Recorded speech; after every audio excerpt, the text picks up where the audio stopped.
Hari Om, Bhagavad Gita, chapter 12, Bhakti Yoga, Path of Devotion, verse 3.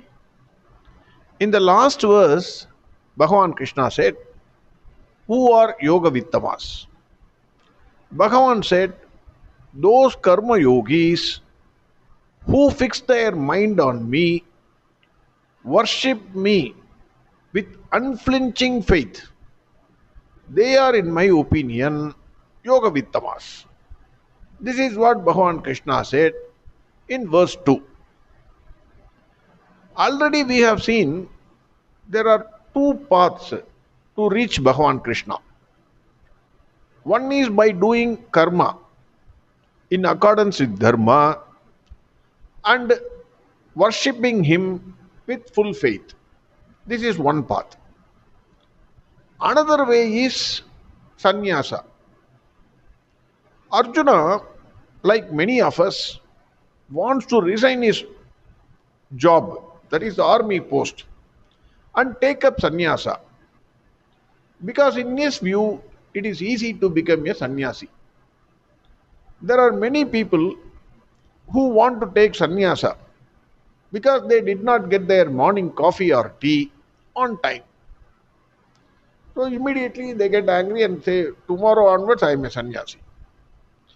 They think that it is easy to become a sannyasi because simple things. One has to wear orange robes, rudraksha mala, put vibhuti or chandan on your forehead, chant any name of Bhagavan, have a begging bowl and a small stick. Matter over. I am a sannyasi. This is most of the people, they think this is the way. Now, whoever wants to resign his job and take up sannyasa must carefully listen to what Bhagavan Krishna has to say in the following two verses.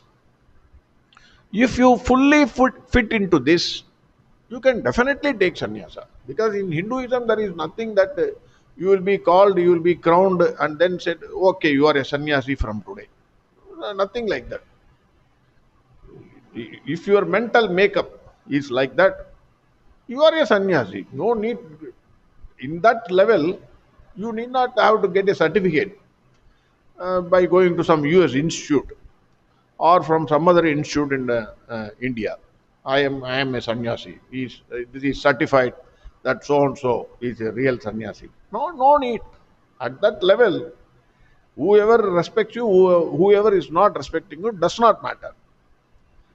So why fit? If you understand this verse fully, then you can take the path of sannyasa. I will go to that extent. If you understand this verse fully, that means you have to be 100% attentive. I also wanted to take sannyasa. I thought, okay, sannyasa means again the same thing. After reading these two verses, I know where I stand. Another important point is, this is also very important. Certain religions pray to formless God. And they say Hinduism, or they hate Hinduism, saying there are too many gods, you are worshipping idols. So it is opposed to our religion and we will kill all these people. Actually, Bhagavan Krishna prescribes both the paths, worship with form and worship without form. In my view, only rarest of rare can worship on the formless form. Otherwise, I am sorry to say, it is a complete waste of time. That is why you take Ramanuja, Prabhupada, everybody, they insist on worshipping with form. Maybe Bhagavan Krishna is also indirectly saying this because majority is, uh, sorry to say, most of the people will be like me only. That is why, if you carefully think, in some religions, people after they complete their prayer in their prayer hall on the formless God, they do all ruckus after completing their prayer. They throw stones, they burn buses, they do all sort of nonsenses. The prayer is to calm your mind. But after the prayer, if you are doing this, that means what? The prayer is a useless prayer. The prayer which you should have calmed your mind has in fact fueled your anger. The love of formless God actually resulted in hate of his own creations, because everything, if you say is God, all creations are by him only. So you cannot say I love the God but I hate his creations. In Tamil it is beautifully said, படிப்பது ராமாயணம் இடிப்பது பெருமாள் கோயில். That is, you read Ramayana daily and go out and demolish a Lord Venkateshwara temple daily. What is the use of that prayer? I am not criticizing. I only feel sorry for them. That is why one single method of prayer will not suit for all. That is why throughout India you will see many temples. Even Adi Shankaracharya, who is the guru for Advaita philosophy, he established many temples, written so many slokas on different gods, understanding that a poor fellow like me cannot easily climb Mount Everest immediately. It will take many janmas to reach that level. Now, coming back to Arjuna's question was, Hare Krishna, which form of worship is better? Saguna Brahma or Nirguna Brahma? That is, with form or without form. In verse 2, the requirements for worship of Saguna Brahma was already given by Bhagwan Krishna. Now, verse 3. Etvaksharamanirdesyam avyaktam paryupasate sarvatra gamachintyam cha kudastamachalam dhruvam. I am sorry, the words used by Bhagwan Krishna in Bhagavad Gita, especially in this verse, is inexplicable by a student of my standard. I must admit this first. My caution here is to those to those unfortunate people who hear my not lecture, I won't say my study, my understanding. I suggest to them, you please read the books of Swami Dayananda Saraswati and Swami Chinmayananda, or any other Swamiji of your choice, or approach a proper guru to clearly understand the terms used in this verse. I am expressing what Swami Dayananda Saraswati and Swami Chinmayananda, what they have said. It is a kind of mixed juice. Sometimes you go and order mixed fruit juice. Same way, I have mixed both the sweet fruits together without adulterating it as much as possible. Swami Dayananda Saraswati explains what is Nirguna Brahma Upasana. He quotes Adi Shankara, who says Upa means near, Asana means sitting. So Upasana means sitting near. Sitting near what? Question is, sitting near what? The mind, mana. Mentally, sitting or dwelling upon the object of meditation is upasana. The difficulty is thought constantly changes, but the object of meditation is the same. It should be like the flow of oil. When you pour oil, then it will be a continuous flow. It will not break in the middle. Brahman in this verse is negatively said as Akshara, Avyakta, Achintya, Achalam, Anirdeshya. All are negative words. Akshara, Avyakta, Achintya, Achalam, Anirdeshya. Positively, it is Satyam, Jnanam, and Anantam. For a sannyasi, Brahman is not an object of meditation, but he understands what is Brahman. The sannyasi always meditate, in the sense they pursue the knowledge of Param Brahman. In every other knowledge, there is a subject and there is an object. But in this knowledge, the subject is involved, but not as an object. Very, very carefully you have to note. Bhagwan Krishna in this verse uses 8 specific words on which the sannyasis contemplate. Again, the words may not be perfectly, I am not sure whether I am using the correct words, because I am saying it again. Please note, in this verse, Bhagavan uses 8 specific words on which the sannyasis contemplate. I am not very sure whether the word contemplate is correct. You will know in the latter part of this verse. What are those 8 words? 1. Akshara. 2. Anirdeshyam. 3. Avyaktam. 4. Sarvatragam. 5. Achintyam. 6. Kudastam. 7. Achalam. 8. Dhruvam. These 8 words are used by Bhagavan Krishna. Again, we will see the verse. Etvaksharamanirdesyam avyaktam paryupasate sarvatra gamachintyam cha kudastamachalam dhruvam. What I understand is, each word is carefully chosen and used by Bhagavan Krishna, and each one is important for meditation. First word, Akshara, means that is not mutable, never subject to change, imperishable. All those that has name and form and qualities and characteristics, they are all perishable. Brahma is imperishable. Already we have seen Akshara Brahma Yoga. So Brahma is imperishable. 1. 2.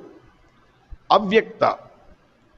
Avyakta means not available for objectification, not available as an object for perception. That is called Avyakta. 3. Anirdeshya. Anirdeshya means indescribable.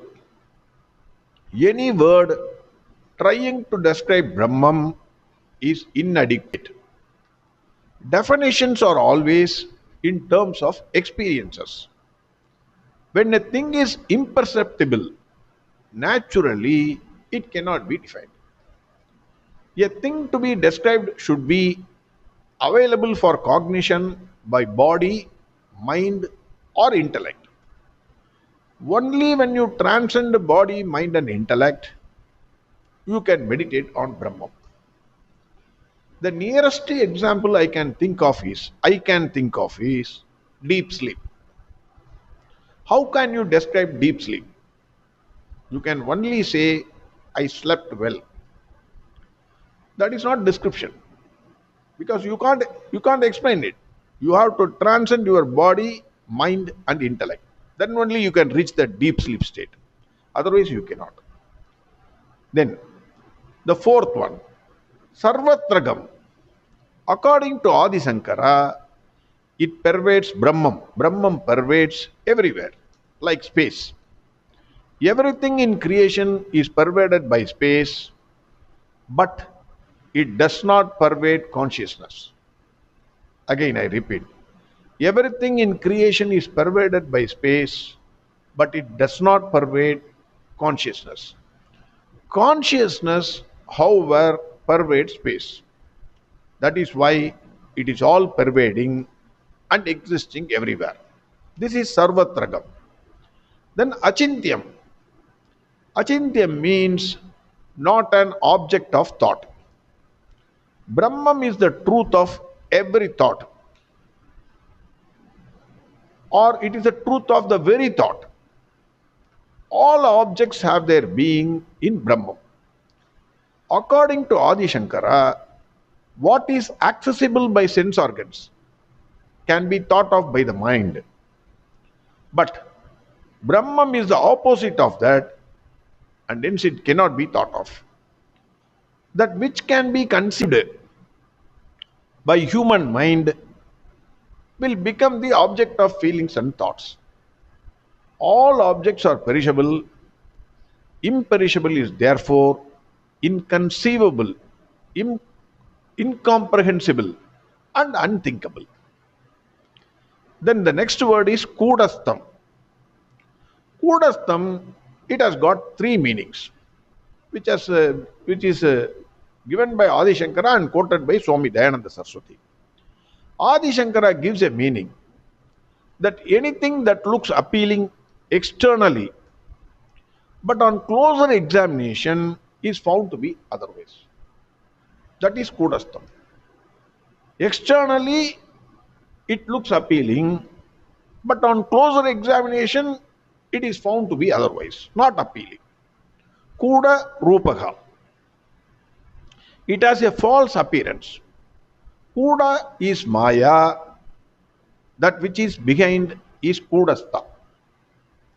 Maya is all pervasive, but it cannot exist apart from Brahman.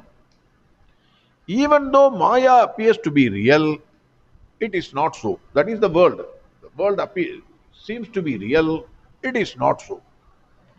Example is snake and rope. Snake appears to be real till the time rope was not appreciated. The moment you appreciate it is nothing but a rope, snake will disappear. Second meaning of Kudastham, given by Adi Shankara, is it is like Rashi, a zodiac sign. Rashi is fixed even though planets keep moving. This is the second meaning. The third meaning of Kuda is it is anvil. That remains. That is, if you go to a blacksmith's shop, they will have this anvil. The heated iron will be put on that anvil and somebody will be hammering it. So different shapes are formed. But the anvil remains unchanged. It is a substratum. The final point is Brahman is the substratum on which all changes takes place. That is why it is called Kutastham. Achalam, being all pervasive, it does not move. There is no place for it to move. It has the past, present, and future in it. Brahman has got the past, present, and future in it. The example, nearest example I can think of, again with quote, I can think of is take a plastic bottle, fill it with sand, then you make this thing, you shake it and then put it on the floor, tap, tap, twice you do that. It should be filled to the brim. You should not be able to add even one more grain of sand. Then close it with the lid. It must be full. Then try to shake the bottle. Sand cannot move.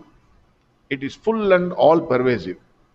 Similarly, as we have already seen, consciousness is all pervasive. It pervades even the space. So, in that case, naturally, it cannot move. Brahman cannot move. Then the final word is Dhruvam. It is eternal because it does not change and it is not bound by time and place. Consciousness is the same everywhere and at all times. Brahman is unconditioned by time and it is the ruler of time. Bhagwan already said, I am Kala. Can we say these 8 words describe Brahman? No. Because Bhagavan says it is indescribable. Can we say these words are attributes or characteristics? No, we can't say. Then what is it? That is why I said it is inexplicable. More than this, I cannot say. Swami Chinmayananda says these 8 words are only pointers pointing at the Brahman. Sometimes, suppose you go to a bird sanctuary, you have a stick in your hand and point a bird and say, I am talking about that white bird. The pointer is not the pointed. This is the maximum sugarcane juice I can get out of 2 sugarcane Swamijis. More than this, I will conclude and say it is inexplicable. Tomorrow we will see what are the conditions for a real sannyasi who meditate on the formless form. That we will see tomorrow. Again, verse 3. ये त्वक्षरमनिर्देश्यम् अव्यक्तं पर्युपासते सर्वत्र गमचिन्त्यं च कूटस्थमचलं ध्रुवम्. Next verse we will see tomorrow. Hari Om. Sarvam Krishnarpanamastu. Narayana Narayana Narayana Narayana Narayana Narayana Narayana Narayana Narayana Narayana Narayana Narayana Narayana Narayana Narayana Narayana Narayana Narayana